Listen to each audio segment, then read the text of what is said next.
All received a protective order, so the grandmother could not see her granddaughter. She lost everything due to manipulation and deception. Today, my siblings and I are 38, 36, and 30 years old, respectively. At 33 years old, Jackson isn't even a U.S. citizen. This narrative revolves on my middle brother. However, I have two elder ones as well. Our mother's intense jealousy led to our parents' divorce when I was a little girl. She began making improper remarks about my wanting to be just like his wife, and my dad finally snapped when she continued to make such statements. My mom went completely insane when my dad remarried. She had already moved on to a man with 3 children and had split custody for some time. Accusing him of infidelity while they were married, she slandered his new wife with every derogatory term she could think of. Because my mother was so cruel to me, I became closer to my brothers and father. My stepmom was killed in a vehicle accident, to cut a long tale short. So that we could make it to the funeral, my dad gave her a late-night call to let her know he would be picking us up early. In honor of a special occasion, she planned to take us on an exciting vacation. When we began to weep upon realizing what had transpired, she informed us that only useless people shed tears over little matters. It was the happiest we had ever seen her. Things, needless to say, took a nuclear turn. Full custody with visiting rights was what my dad requested.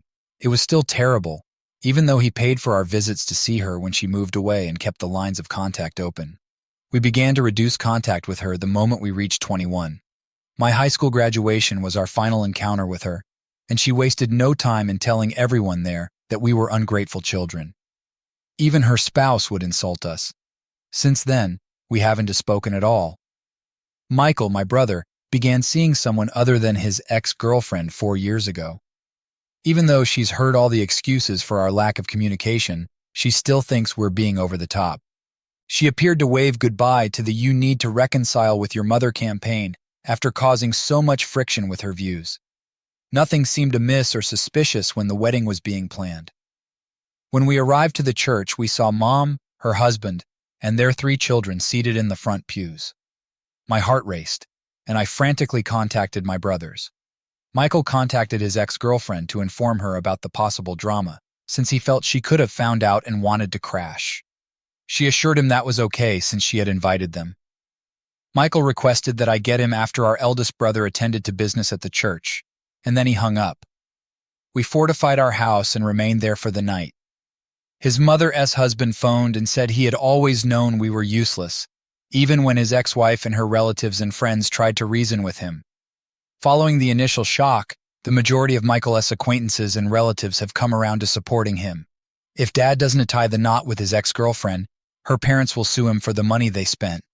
Instead of marrying someone who had wronged him, Michael would like to repay them for what they did. Michael has the unwavering support of my nuclear family, but he has faced tremendous blowback. You have just given us all peace of mind. Much obliged. No, she has not apologized despite the fact that several have remarked on it. Since she places a high importance on family, she even texted my eldest brother John to tell him that she felt it would be a thoughtful wedding gift for him. Though just Michael's name appears on the deed, my dad did buy them a home as a wedding gift. They had the locks replaced today, but she did have the keys from when they moved in. On Wednesday, Michael's flat will be raided by John and a few relatives who will take all of Michael's possessions. Even though we aren't too concerned about potential lawsuits, we will seek legal counsel as a precaution. We have also heard that Mom and her family are still in town, but we couldn't care less as we are all spending a few days in our old home. My sister-in-law, my boyfriend, and my dad are all attempting to lift Michael's spirits since they are all unhappy that he is upset. The constant barrage of hateful messages and remarks forced me to disable my social media accounts. The more people find out Michael's departure cause, however, the less often it occurs. My sibling is more important than she is, and I'm sorry she felt embarrassed. Everything that John told me about what happened after church confirmed my suspicions. He claims that he arose from his seat and admonished everyone to please go home as Michael was not arriving. We will promptly return all of their presents that were sent to our side of the family. When word got out to the ex who was still standing outside the church, she began to sob uncontrollably and called Michael repeatedly. John avoided looking at Mom when she attempted to speak to him. Some people began to console her as she began to sob uncontrollably and bemoan our terrible treatment of her after she failed to elicit a response from him. Even though this is par for the course for her, John and his wife paid her no mind.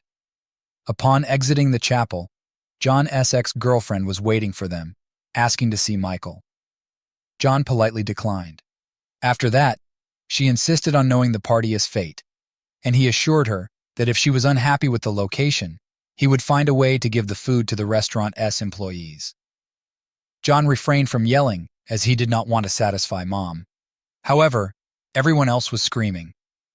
We had been playing indoors like kids again, with 2 more members, ever after John and his wife returned from a trip to the grocery and several fast food outlets. Michael expressed his desire to have them stay when we asked him whether he wanted them to depart or not. Right now, it isn't an issue since we all took time off after the wedding to visit with our families. My sister-in-law contacted the ex with Michael's information, instructed them to remove the food, and offered them some gratuities for their work, since we knew she wasn't going to utilize the venue when she arrived at the gate. The wine that my dad bought for us appears like it will all come back to us, so we're going to have a wild celebration at the end of the year. Some others messaged me and wanted to know why our dad ever wed our mom. He thought she was the most wonderful person he had ever met, and he loved her deeply. Even when it turned out she wasn't tea, she felt pressured to appear to be pleasant, since no one would marry her except her cruel husband. He contemplated remaining at her side until we reached adulthood, but she continued to deteriorate. Every time she would act very kind, he would assume she was changing, but then she would act really good again. Our former sister-in-law is so endearing and humorous when she makes fun of other people, as long as it is not meant at them, that we know she thinks Mom is a good lady with ungrateful children. However, this in no way absolves the ex. Michael only explained all to his supervisor, who happened to be in the church. Fortunately, he is understandable and startled by what Mom went through with us, considering that we are generally happy and well-adjusted people. Our dad assured us that we may remain at home for as long as we need because it was shocking for all of us. Moving back home is Michael's current plan. Your generosity has touched my family, and I wanted you to know that Michael wants you to know that his ex-girlfriend wasn't acting out in any way, and that he thought she understood his background. He agreed to speak with her and her parents today, but only if we are there to support him, and if it takes place at our house. Even if Michael lost some money, it won't damage him. A portion of the honeymoon, her outfit, and an extravagant cake were all covered by her parents. Although she wasn't the most cherished in-law, we were led to think that the ex-wife adored Michael. There is no communication with Mom's family. After his wedding, yet another disaster, John severed ties with Grandma, who he had been seeing for some. My mother's opinion that it was inappropriate for us to have daddy-daughter days or trips was the source of her remarks regarding my desire to be the bride. The problem is, Daddy Michael days and Daddy John days also occurred. His goal was to spend time with us, both individually and collectively. Her illness is simple. The typical response to individuals asking about our parents is just my dad, or it's just my siblings and my dad, as we don and promote our upbringing. Since most people think Mom is deceased, it is easier to sidestep the question of why you haven't spoken to her. Both of Mom's stepkids are men, and they're in their 30s. We have a strong opinion about Dad's long-term relationship. In spite of her recent independence, she assures us that we have her undivided support. I didn't understand why Michael agreed to meet with her when they hadn't even spoken. It turns out that she threatened to ruin Michael's possessions until he spoke to her, and she sent images and videos of them all scattered on the floor to his closest buddy, Mike. Michael informed Mike of what had transpired when he dropped by for a visit. They let her know that they needed to get entry to the flat first. Mike, John, 2 cousins, and my partner went and stole his belongings, including devices, documents, and clothing. Michael made a passing remark about how they were the quickest team he knew and said he couldn't care less about the others. To put it bluntly, the encounter was an absurd occurrence. She brought her parents and sisters with her, and she attempted to speak to Michael alone before she began talking when he wouldn't let her. She never once expressed regret. She said that our upbringing to despise moms was not her responsibility, and that we lack an appreciation for the importance of a genuine family.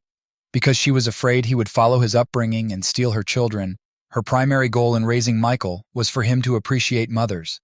Michael remained silent until she compared our family to a cult and criticized our dad's parenting. Obviously, this is a sensitive issue for our whole family, and we will not tolerate any kind of disrespect directed toward our father. The fact that she was an evil liar was casually dropped by Michael. Even touching her hand made him feel repulsed. He thanked the cosmos for the fact that I am always the first one at each given event. Like her mom, he informed her, sticking with an unfaithful spouse is not anything to be proud of. He said she acted kind just to get him to marry her.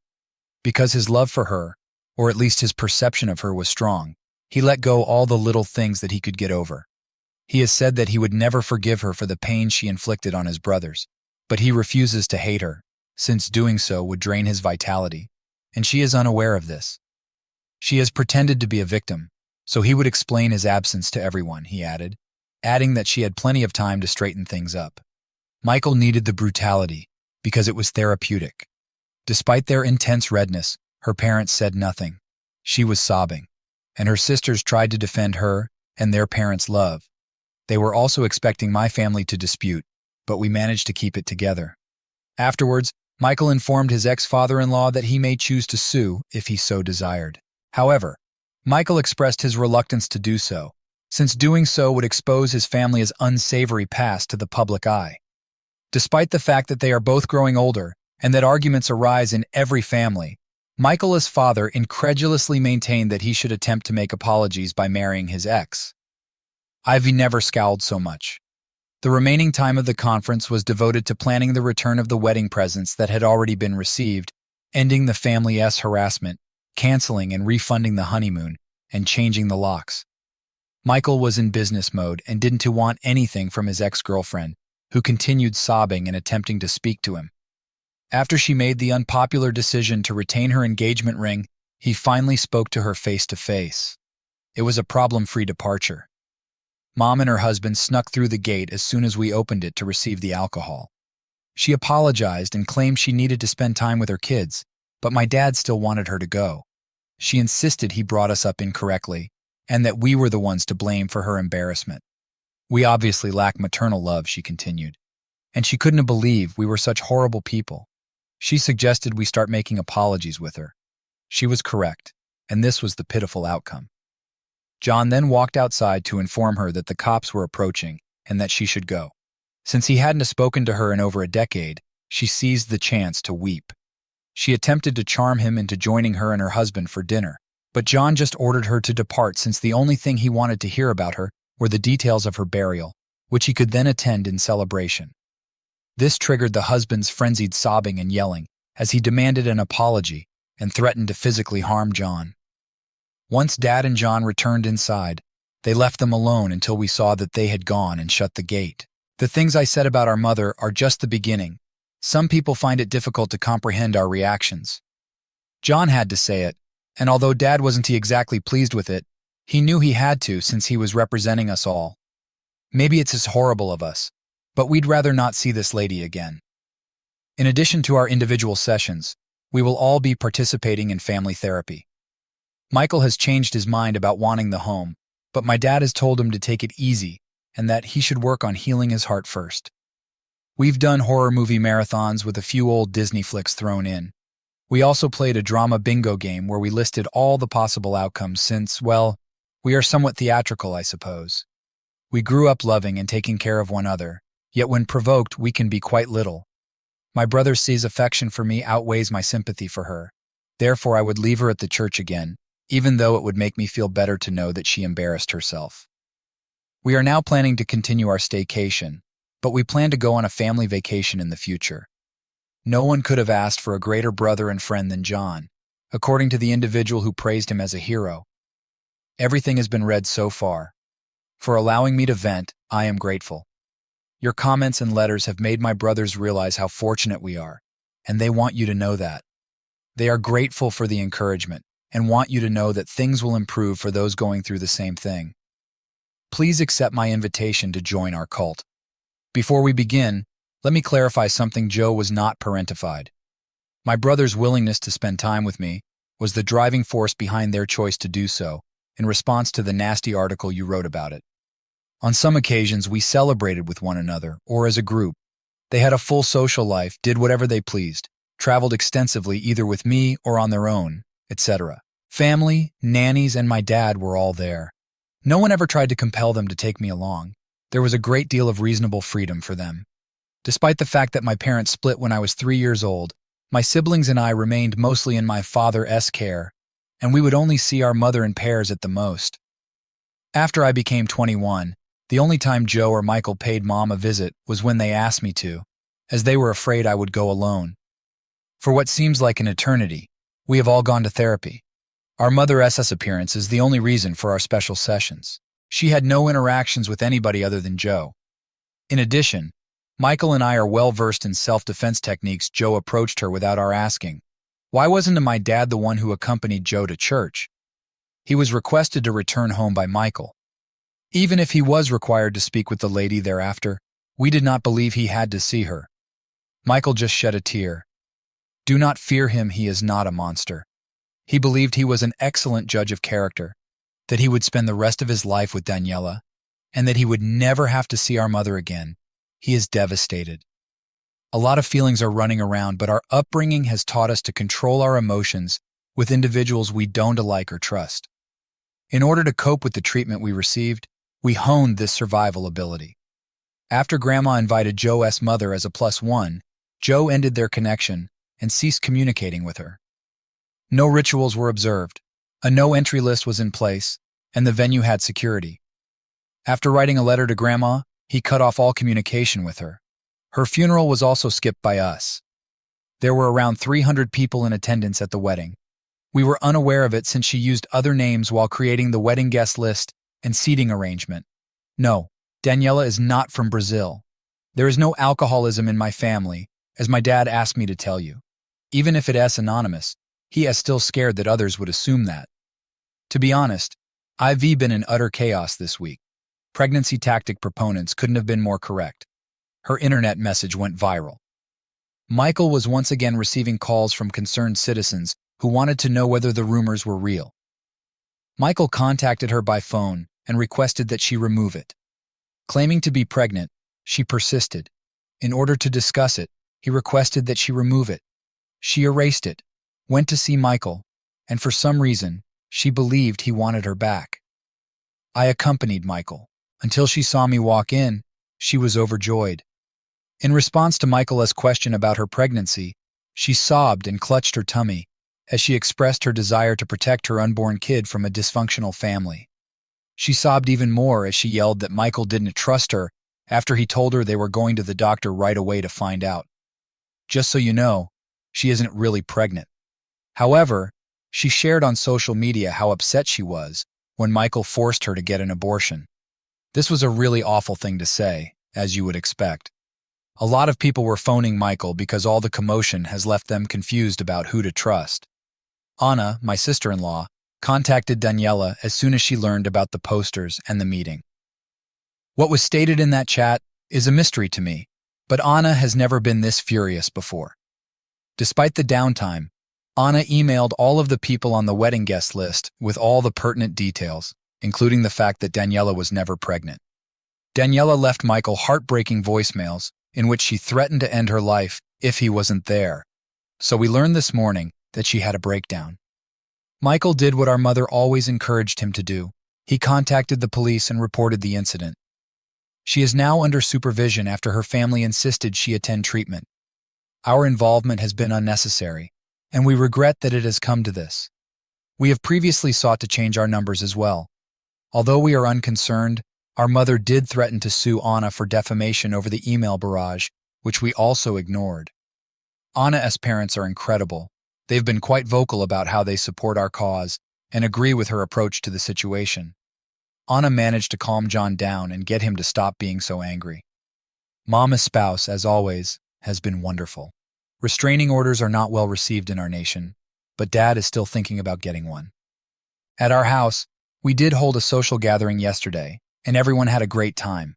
For the sake of it all, there was a bouncy house, dancing, delicious food and beverages, games and karaoke. They are lovely. Though some delicately broached the subject, the vast majority chose to ignore the wedding and the messages altogether. A large portion of the booze had already been distributed to his staff by Dad. They were each given a bottle and given the freedom to pick their own flavor. This year, he is taking his Christmas basket game up a notch by include bottles. During the holidays, we will be traveling together. I informed Michael about the fresh coat of paint for the home, but he still has no interest in living there. For rent, he'll go. John made it clear that he would throw the largest celebration ever if I wanted to elope or skip the wedding altogether if I wanted to avoid conflict, and I joked about doing either.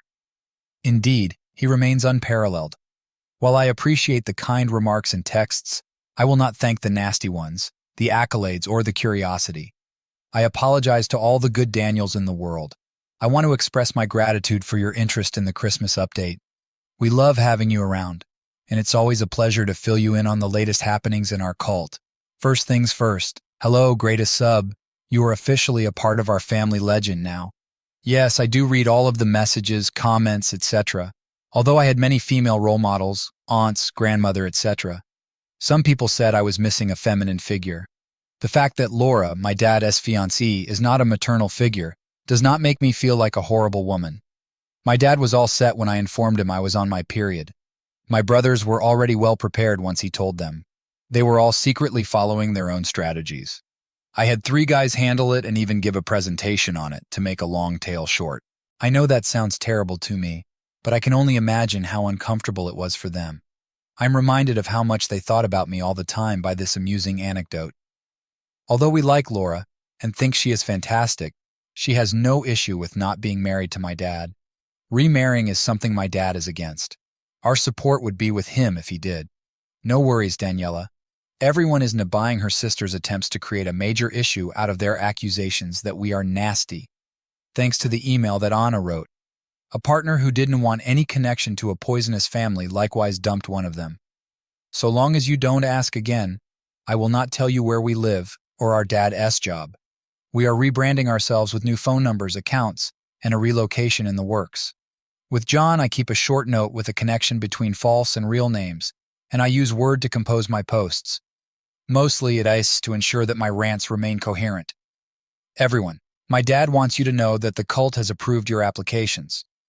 I can believe the latest update was in early January, but I looked nevertheless. Most of the updates I have for you are positive. Michael is thriving. Currently, he is not working. His supervisor has assured him that he can always return, and he is quite understanding about his need for time. He has funds and is still living with his dad, so he isn't concerned about that part. Currently, he is training for a marathon that he plans to do next year. Home improvement projects have him acting more and more like his wacky self. That is to say, Michael and Dad are attempting to paint murals and decorate a few rooms. They are laughing and having so much fun, it's ridiculous. Even when Daniela sent him a note, he returned it. He has given his approval for the residence to be listed for rent. My engagement has been announced. Months of planning went into it, as it turns out. David, who would later become my husband, freaked out when I broke the news that we may elope. The scheme was laid out for me. To avoid making Michael feel awkward, he discussed the intentions with Michael, who was already aware of them. However, Michael said that he would feel uneasy if he refrained from doing so. He talked to my dad and John as well.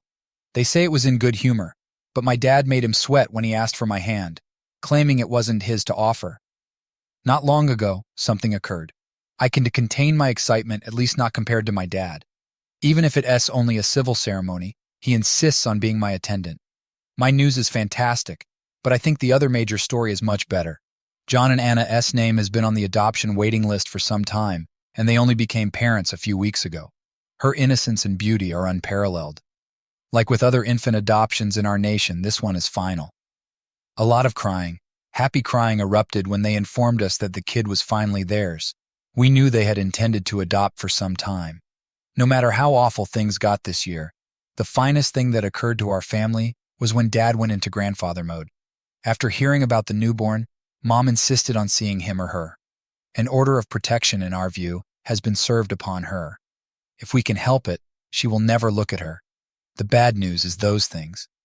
We choose to remain at home at this time because of the changing circumstances. We wouldn't go on a trip with the new baby. John and Anna were unable to attend last weekend's Christmas engagement little event due to the baby's early age, but they virtually participated over Zoom.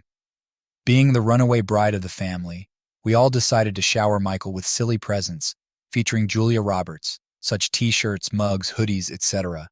Currently, John and I are living in apartments, but we are seriously contemplating making the move to a home.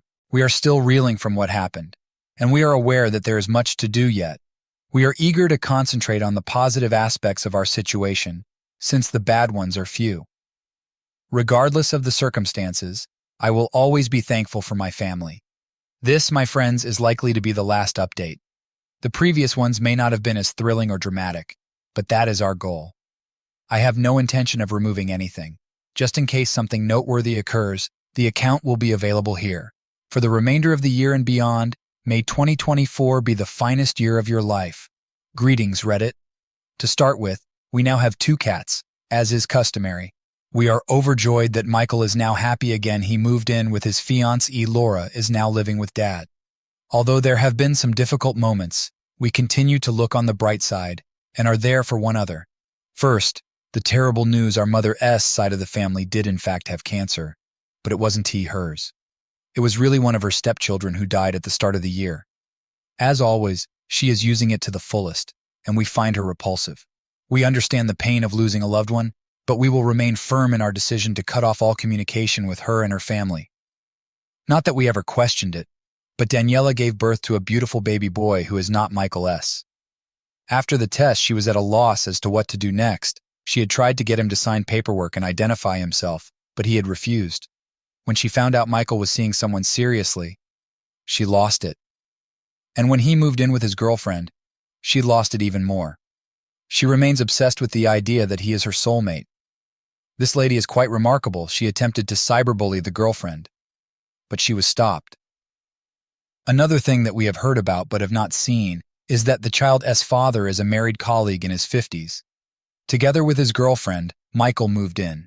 We are all still in treatment, but he is making tremendous progress. Each and every one of his relatives adores and clings to his sweetheart. She has fully assimilated and comprehends all that has transpired.